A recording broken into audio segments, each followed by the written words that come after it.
class. How are you all? Good? Okay, fine, very good. Okay, students, tell me, whenever you get hurt or you get injured while playing and by chance your finger get cut, then what do you observe? Yes, very good. You observe that blood starting coming out. If you're getting injured in your legs, then blood start coming out from your legs and so on, right? Good. Now, what is its color? Its color is red. Very good. Now, why the color is red? Have you ever thought why the blood is red in color? Don't know? No problem. So today we will study about blood.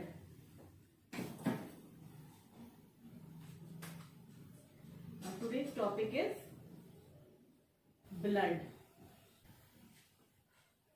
What is blood? सबसे पहले आप मुझे ये बताइए, blood is a liquid or it's a fluid? Okay, some are saying liquid and some are saying fluid. What is the difference between liquid and fluid? Liquid transparent होता है. Okay, liquid is transparent. Let me tell you.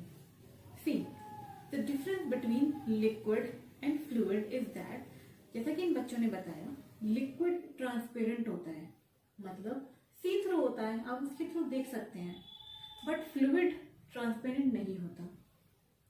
क्यों? क्योंकि उसमें कुछ dissolve solutes होते हैं जिसकी वजह से आप उसमें आर पार नहीं देख सकते. For example, water is a transparent, right? Example of fluid, any answer? Blood. Okay, blood. What else? Tea.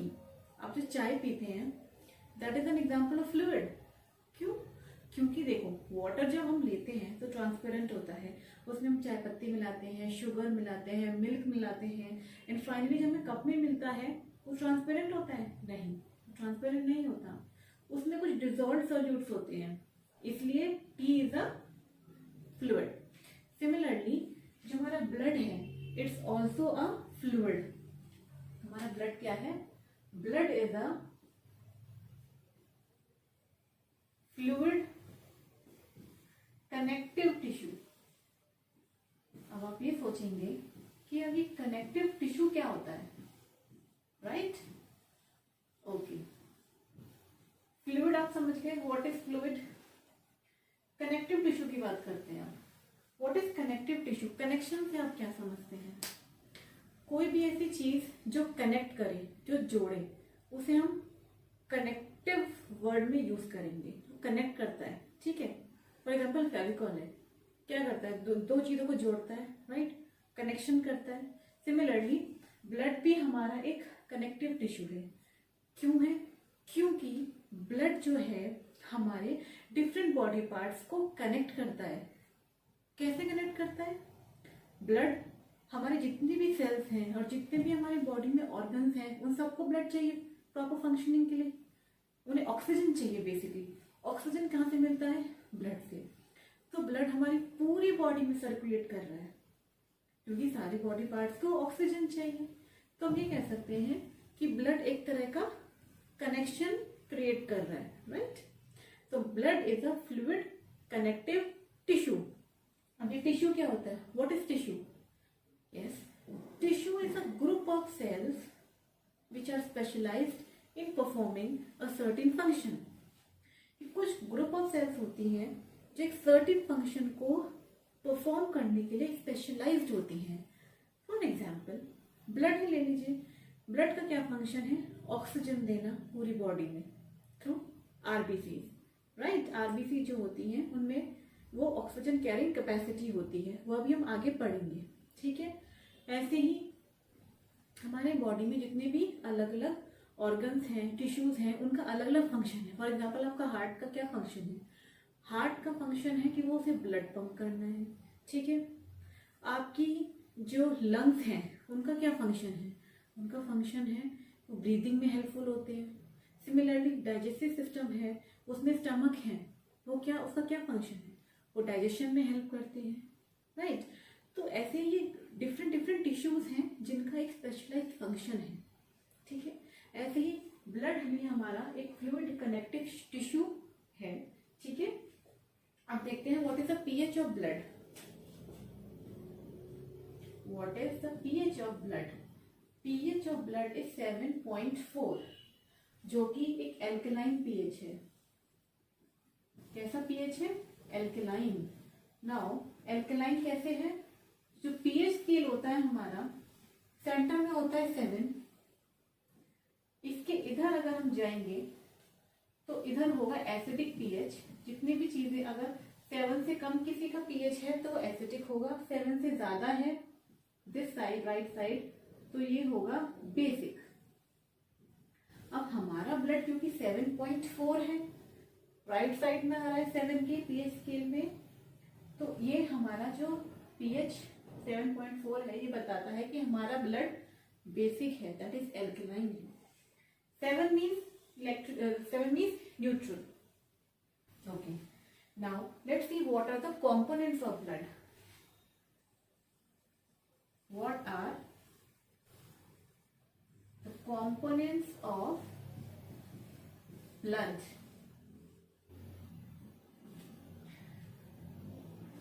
Blood के दो बेसिक कंपोनेंट हैं। First is plasma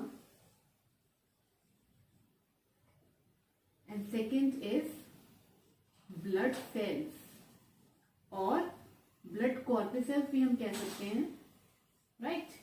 blood cells और blood corpuscles. Now let us see what is plasma. Plasma हमारे blood का 55% constitute करता है and rest is constituted by blood cells. Plasma होता क्या है? Plasma is a liquid part of our blood. Plasma में 90% of water is present and rest other things such as proteins, such as globulins, fibrinogen, organic waste and dissolved nutrients, minerals, these all are present in plasma. Plasma में क्या क्या present होता है? सबसे पहले तो water होता है जो कि 90% वाटर है, राइट। उसके अलावा क्या होते हैं? प्रोटीन्स होते हैं प्लाज्मा के अंदर, clear? Proteins and water. Let's come to blood cells. अब ब्लड सेल्स के अंदर 3 बेसिक टाइप्स ऑफ सेल्स होती हैं which we will study in details. First of all, red blood cells or erythrocytes.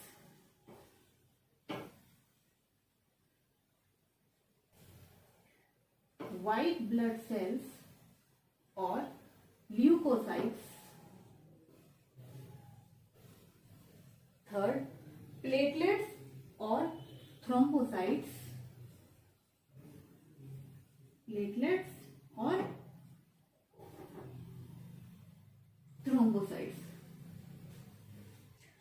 तो अब हम इन ब्लड सेल्स के बारे में डिटेल में पढ़ेंगे। एक चीज और, जो हमारे ब्लड का प्लाज्मा वाला पार्ट है, इट्स अ लिविंग कंपोनेंट। कैसा कंपोनेंट है? Living component. अब मैंने लिविंग कंपोनेंट क्यों बोला है कि अभी मैं आपको आगे बताऊंगी।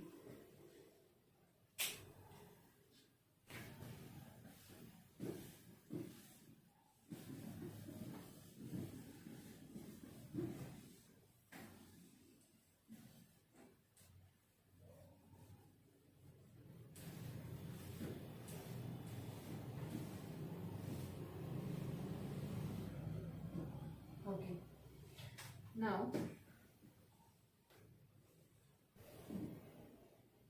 सबसे पहले हम देखते हैं about white blood, red blood sales. Okay, RBCs जिन्हें हम कहते हैं, red blood sales. What is the shape of red blood cells? These are disc shaped. These are disc shaped biconcave structures. Biconcave structures.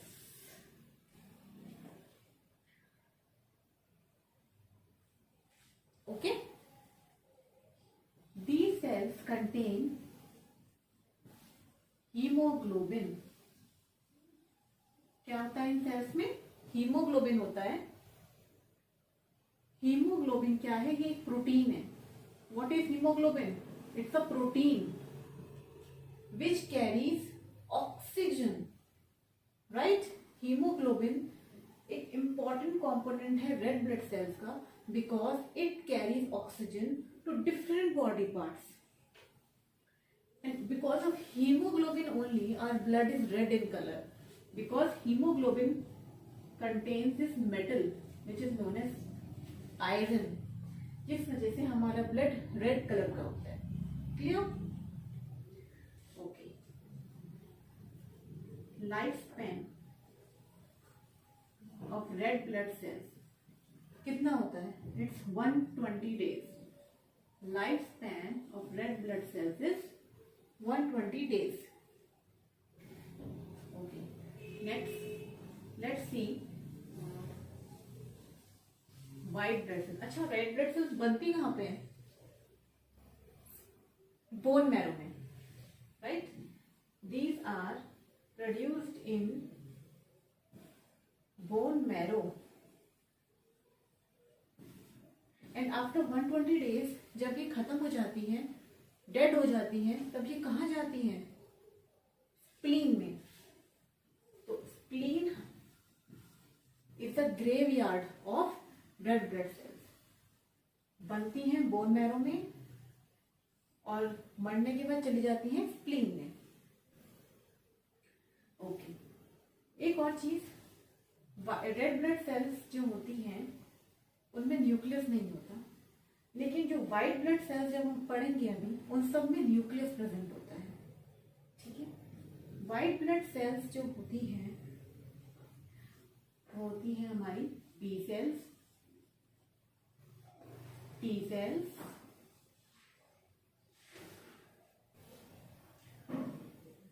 Neutrophils,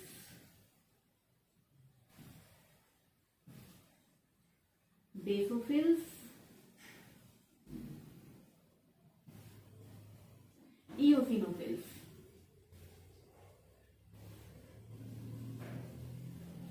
What are these? These are white blood cells. अब white blood cells कहाँ पे important role play करती हैं? White blood cells plays a very important role in your defense system. जब भी आपकी body में कोई भी फॉरेन बॉडी, कोई भी एंटीजन एंटर कर जाता है, तो आपका डिफेंस सिस्टम, आपका जो इम्यून सिस्टम है वो एकदम से एक्टिवेट हो जाता है. वो किसके थ्रू होता है? इन्हीं व्हाइट ब्लड सेल्स के थ्रू होता है. आपकी जो बी सेल्स होती हैं ये एंटीबॉडीज बनाती हैं. किसके अगेंस्ट? उस एंटीजन के अगेंस्ट. उन एंटीबॉडीज का ये काम होता है कि वो एंटीजन को रिकॉग्नाइज करते हैं और उसको खत्म कर देते हैं, किल कर देते हैं. राइट. टी सेल्स का भी सबसे इंपॉर्टेंट काम यही होता है कि वो एंटीजन को, वायरस को रिकॉग्नाइज करके उसको खत्म कर देते हैं. Neutrophil, basophil, eosinophils. एक सेल और है, सॉरी, मोनोसाइट, जो कि बहुत इंपॉर्टेंट सेल है. मोनोसाइट बहुत इंपॉर्टेंट किस लिए मैं बताती हूँ. जब भी आपकी बॉडी में इंफेक्शन होता है, मोनोसाइट वहाँ जाते हैं, उसके बाद वो कन्वर्ट हो जाते हैं मैक्रोफेजेस में. दे डिफरेंशिएट्स इनटू मैक्रोफेजेस. मैक्रोफेजेस का क्या फंक्शन है? मैक्रोफेजेस का वही फंक्शन है जो लाइसोसोम का होता है, जो कि आपने अपने सेल वाले चैप्टर में पढ़ा होगा कि लाइसोसोम क्या है. लाइसोसोम एक सेल ऑर्गेनल है जिसमें हाइड्रोलिटिक एंजाइम्स प्रेजेंट होते हैं. राइट. फॉर एग्जांपल प्रोटीएज होते हैं, लाइपेजेस होते हैं, और वो सेल को खत्म कर देते हैं. सिमिलरली मोनोसाइट्स मैक्रोफेजेस में कन्वर्ट हो जाते हैं, जिनमें हाइड्रोलिटिक एंजाइम्स होते हैं। क्या होते हैं? Hydrolytic enzymes. और ये एंजाइम्स क्या करते हैं? आपके वायरस को जिसे जो किल हो चुका है उसको एनगल्फ कर लेते हैं बाय प्रोसेस ऑफ फैगोसाइटोसिस। ठीक है। न्यूट्रोफिल्स भी फैगोसिटिक होते हैं, इनका भी यही फंक्शन होता है कि सेल किल होने के बाद उसको खा लेते हैं। क्योंकि न्यूट्रोफिल्स के पास भी लाइसोजाइम जैसे हाइड्रोलिटिक एंजाइम्स होते हैं, बट लाइसोजाइम्स इनमें प्रेजेंट नहीं होते, इनके पास कुछ ग्रेन्यूल्स होते हैं उसमें होते हैं। बेसोफिल्स भी डिफेंस मैकेनिज्म में रोल प्ले करती हैं, इयोसिनोफिल भी। लेकिन बेसोफिल का मेन रोल आप तब देखेंगे जब आपको एलर्जिक रिएक्शन होगा, उस केस में आपके बेसोफिल सेल्स का नंबर एकदम से बढ़ जाता है। ऑलराइट, इयोसिनोफिल्स भी आपके डिफेंस मैकेनिज्म में रोल प्ले करती हैं। ठीक है, तो ये हो गया हमारी व्हाइट ब्लड सेल्स।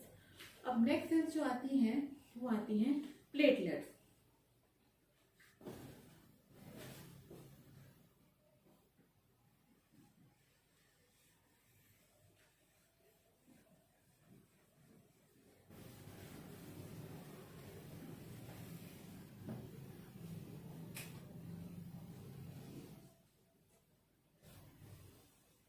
हम पढ़ेंगे प्लेटलेट्स के बारे में। प्लेटलेट्स क्या करती हैं?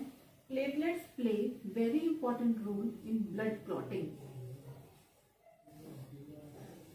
किसमें रोल प्ले करती हैं आपकी प्लेटलेट्स? ब्लड क्लॉटिंग में बहुत इंपॉर्टेंट रोल प्ले करती हैं। इनकी क्या शेप होती है? ये थोड़ी इलोंगेटेड सी होती है। ठीक है, प्लेटलेट्स इस टाइप की शेप होती है आपकी प्लेटलेट्स की।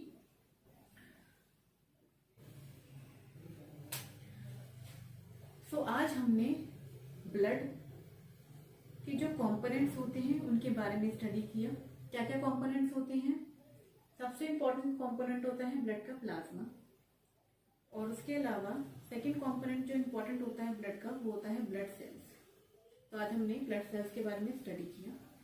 अब आपका ये होमवर्क है कि आप मुझे ये बताएंगे कि जो डिफरेंट ब्लड सेल्स होती हैं, वाइट ब्लड सेल्स स्पेशली, वो दिखती कैसी हैं, उनका डायग्राम बना के आप मुझे लाएंगे। ठीक है, ओके, थैंक यू क्लास।